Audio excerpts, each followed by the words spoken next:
What's up, Jaren? Thank you, What's Jason. up? What's your regimen been like? So you've been away. Do you have access to a hoop? Do you have access to stuff? What's the plan? Uh, well, basically, I have a weight room, like a workout room at my parents' house, and I go between their house and my house. And we've always had two houses, but the workout equipment's all here. I have like an elliptical, a treadmill, a bike, like full weights. So, for the most part, I'm using that. Do you have a hoop? Nah, I don't have a hoop right now. When's the last time you were on a hoop? Um, it's been a little bit. It's been a little bit. I can't really tell you how long, but it's been a little bit. But I mean, that's just part of this right now.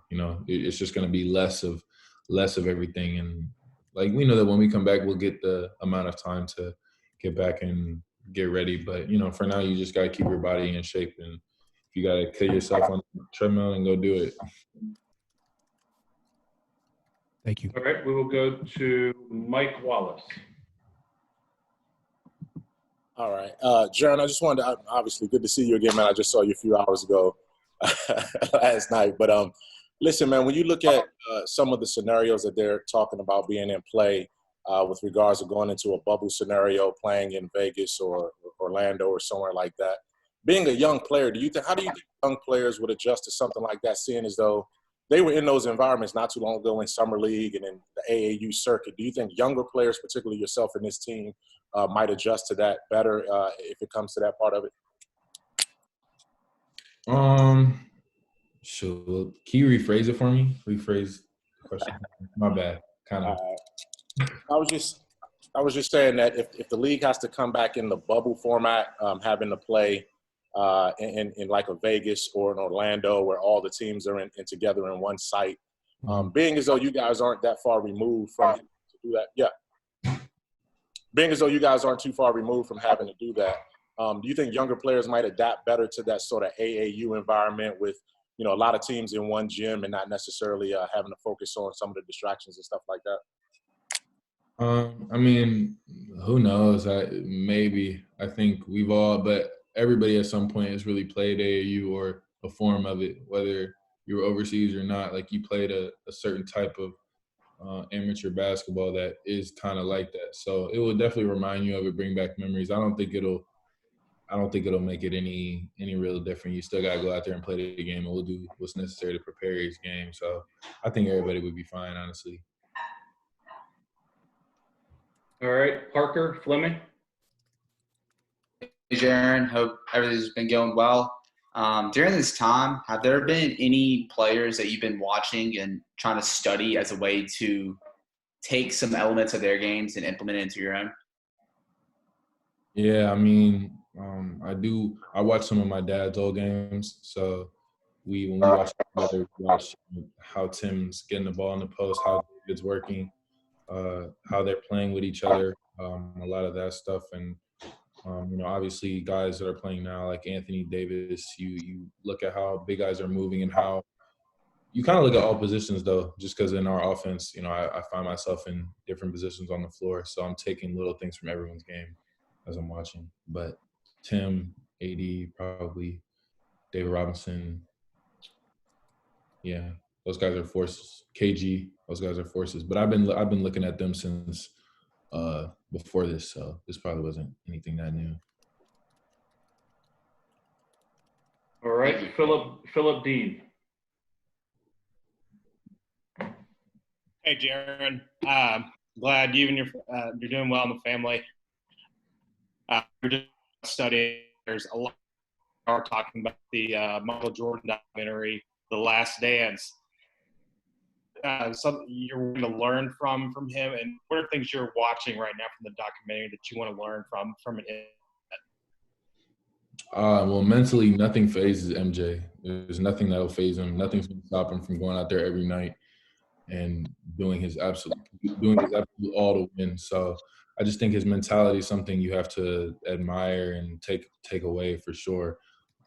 That chip on your shoulder mentality is something I've always had, but to have like that killer instinct to always be on the ball all the time and never have a second thought in your head. He never really doubted himself as you can see, like he's very confident in himself. He's going that extra step to help his team win in the way he thinks it will get it done. So his mentality for sure. Jason Munz. Yes. Thank you for doing this, first of all. But my question is kind of geared more toward the pandemic itself. I mean, has this crazy new world that we're living in and all the things that that everybody's having to deal with, has that kind of helped put, I guess, life in perspective a little bit better, having to deal with seeing what everybody else is having to go through and the less fortunate and all that sort of thing? Or does it cause you to think about ways to help those types of people more so than maybe you did before the pandemic? I mean, you're always focused on helping other people. So I mean, I think that my mind has always been there, but definitely this puts things in front of you. Yeah, a lot of things are getting taken away from people. It's been hard for a lot of people. A lot of lives are changing. A lot of people are, have loved ones that are dealing with this. A lot of people are dealing with them themselves, either financially or with their work. So it's tough, and you definitely want to, care for your neighbor, as you would say. Care for your neighbor, care for the next man. Always make sure the people around you are good. But yeah, no, it's definitely brought everybody back a little bit. It's life. It has nothing to do with sports. It has nothing to do with, what everyone's going through specifically. It's life, and yeah, it's everyone's job, honestly. It's everyone helping each other. All right, Meghan, triplet.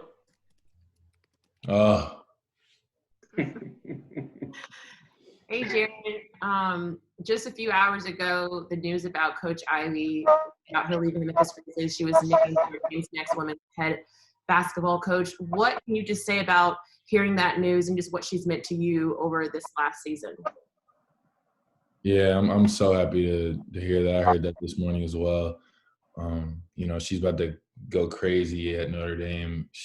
I can tell this is something that really is a good fit for her. It just lines up, and it looks great. And everything she's done this season to prep us for game, help us on our game. I mean, she's Dorilus, honestly. She was always getting wins when it was her scout too. I think she probably had the most wins in her scout. So she's unreal, and I'm just happy for her. I bet she just doesn't even know what to do with herself right now. But go Irish. That's probably the only time I'll say that, though. All right, Cassie.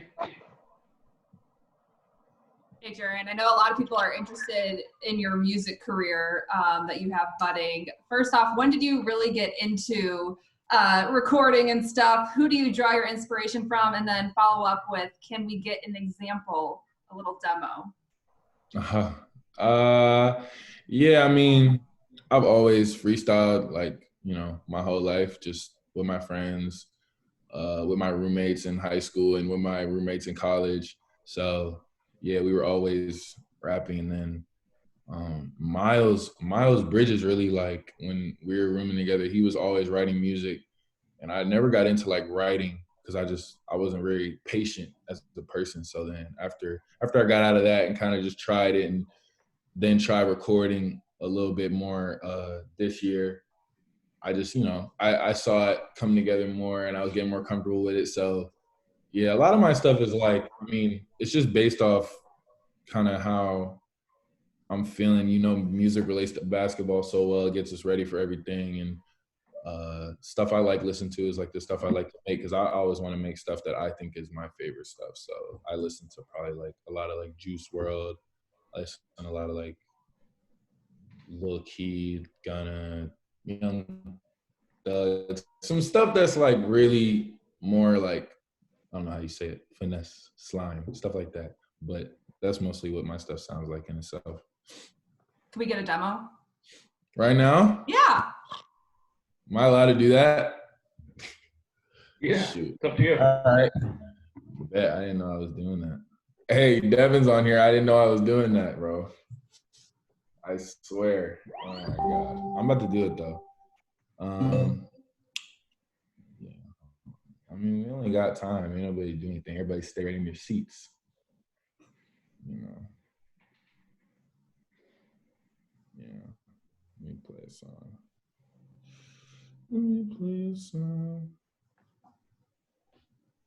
This is a song I got that I made a little bit ago. We can record, and I can record at my house. That's one thing. I managed to get everything together in my house. And yeah. Here's something we were testing out. This is a kind of a draft. Can you hear it?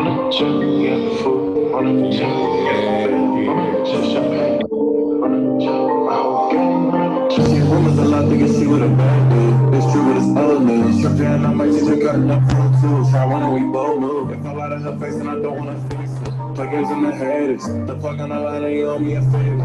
No judge, I can paper. Still blame you, never done moving backwards. You talking that shit, so I'm flipping it back. And they try to take the end, but they don't know the past. Smile on my face to get close, you an actor. London, LA, cuff an arm in the leg. Aim at the chest, but hit arm in the leg. Hand on my leg, but her daddy a fat. Elevator with such a beat me to the bed. I don't know what they saying about you. When you got love, know the hate coming too. High on that jet, I might fly to the moon. Thought you was slick, brought your friend, but All right, that's it. I like it. Good stuff. That's one of them. But yeah. Awesome. Thanks. All right, Meghan Rice.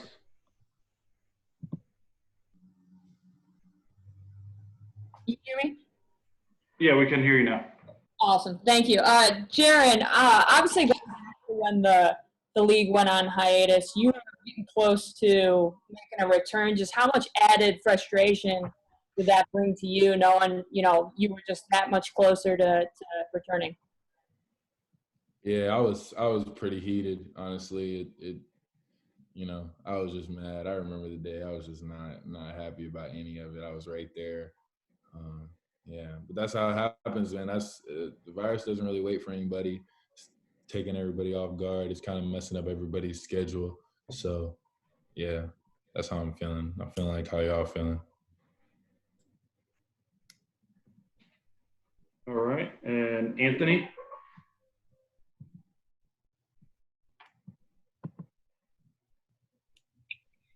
All right, Jaren, what's up, bro? What up? Not much, man. Jaelyn Green last week, he bypassed college basketball to go play the G League. Unprecedented. No one's ever done that before. If something like, well, first of all, what's your opinion on him making that move? And what would be your mindset if you were back in high school again if something like that was available? I mean, he's a talented player, and you got to explore all your options when you're, coming out of high school, coming out of college. You got to explore all your options, and that's something that made sense to him. And I think he's seen other players do it and it work out. You've seen Melo do it, and there's a lot of similarities there. And just Melo went overseas, but you get what I'm saying. And I think if it's good for him and his family, then power to you, honestly.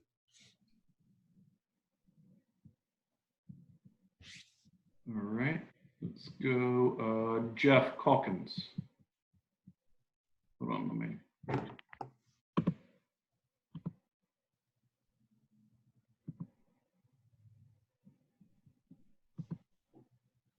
There. There you Thanks, Darren. Thanks for doing this. Are you hopeful that there will be more basketball? And there's been talk about tournaments for the 8th spot or something like that.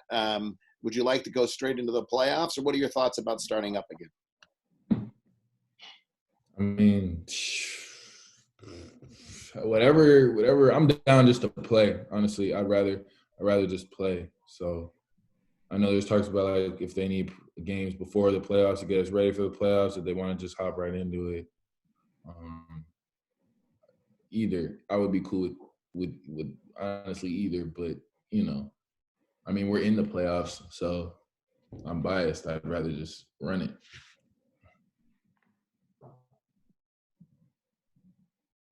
All right, and I don't see Sharon on here.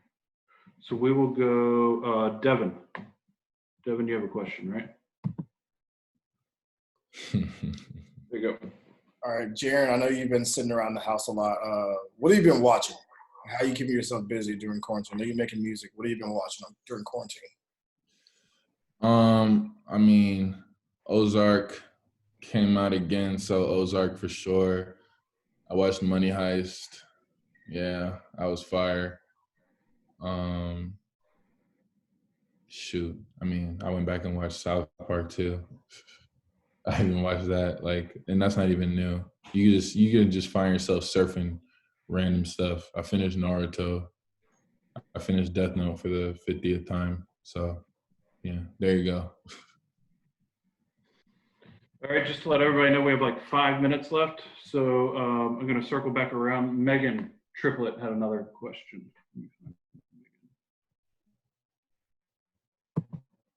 All right, there you go, Meghan. I'm only taking questions about music. This one's not about music, but I know you'll love to answer it. You were part of helping feed the frontline workers on Tire Lane lunch. Why was that so important for you to be a part of? I mean, yeah, no, it's a time to pick everybody up. I think when you're helping people who are helping people, it's just it goes full circle, and they can do the same. And when you spread joy like that, there's no words for the feeling. So yeah, I definitely think I was glad to be a part of it, and looking forward to doing more stuff like that for sure. All right.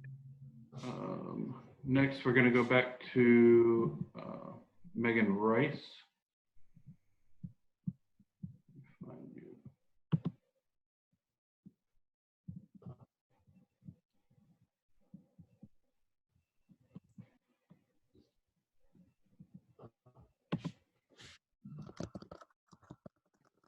All right, Megan Rice, go ahead.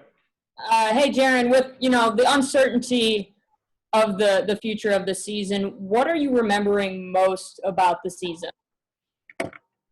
I think, there's a lot of different highlights.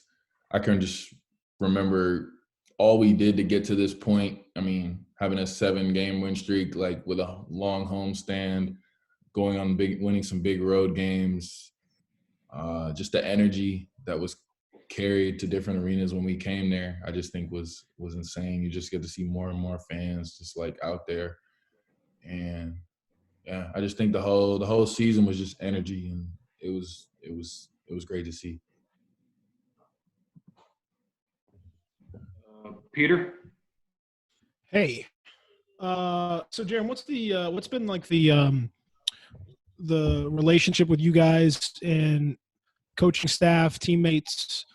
How have you guys kind of stayed together? What's that been like throughout all this? I mean, we have our own Zoom calls like this, every week. The whole organization gets together and we just, kick it, talk, laugh, just talk about whatever. But on our own time, we've always been staying in touch with each other. Honestly, we're pretty close for not having known each other years before. And me, Ja, D'Anthony, Dylan, Kyle, everybody pretty much stays in contact. Josh, it's a tight-knit group, and I think that just showed more when the quarantine happened, just because all we could do was be bored and talk to each other on the phone. So it was funny. So have you gotten to know each other a little bit better? Oh yeah, but that's been happened. It's been a long year. I've seen these guys a lot, so believe me. All right, time for 2 more. Teresa Walker, did you have another question still? I do. Jaren, at this point, do you start worrying about whether there's going to be next season at this point? I'm sorry, I didn't hear the last. What did you say? Do you worry about whether or not we're going to have a next season at this point? It's late April. We still don't know what's going to happen about, to wrap up this season. But are you starting to worry about whether or not there'll be, how much the next season will be affected for the NBA? I honestly have no idea. It's too hard to tell. I'm just trying to get to the first step. So that's just where my head's at. As however this thing wants to go, it'll go. I think you just gotta hope for the best. I don't really know. I hope. I'll say I hope. I hope so. I hope we have both. All right. And last question is Meghan Triplett. Jaren, you have an upcoming appearance on the Today Show, and that's a national audience. What message do you hope to give that national audience when you get the opportunity? Yeah, I mean, it was a cool thing to do with with them, and I just think it's just fun. Like, there's a lot of I'm not gonna say grief going on, but we're all a little down. So I just think good energy. I'm just spreading good energy, showing kids something they can do at home. Because when you have to be at home, it can get a little, repetitive, and especially when you're that age, it's tough. So I'm just, giving them a little something. Yeah, I like doing stuff like that too. I think it's fun. I think it's needed for just the environment and everybody around, just to feel good for a little bit. And if I can make one person feel good off that, then that's cool. All right. Well, with that, thank you all for jumping on this call. Jaren, thank you so much. Appreciate you. And we'll try and do this again down the road.